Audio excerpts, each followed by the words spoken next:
ఎప్పుడూ అన్నీ కంట్రోల్లో పెట్టుకునే అమ్మాయిగా ఉండడం గురించి ఒక నిజముంది. ఒకరోజు అకస్మాత్తుగా అన్నీ గందరగోళమవుతాయనే విషయం ఎవరూ ముందుగా చెప్పరు. అన్నీ గందరగోళమవుతాయంటే జీవితం కాదు, ఒక మనిషిని చూసినప్పుడు సరైన మాట కూడా మాట్లాడలేని పరిస్థితి.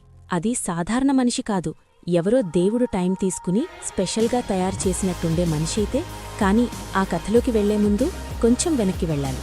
ఆశ్రమ్ గవర్నమెంట్ హాస్పిటల్ గాలి ఇంకా అదే పాతవాసనతో ఉంది.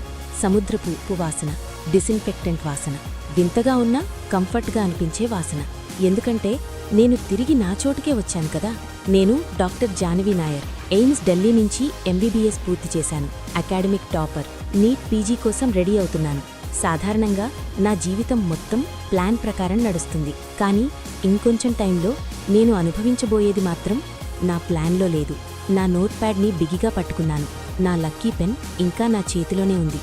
జుట్టు నుంచి బయటకొచ్చిన ఒక వెంట్రుకని పెన్తో వెనక్కి తోశాను. గ్లాసెస్ సరిచేసుకుని కారిడార్ అంతా చూశాను. అప్పుడు ఈ విశ్వం తన చిన్న జోకాడింది.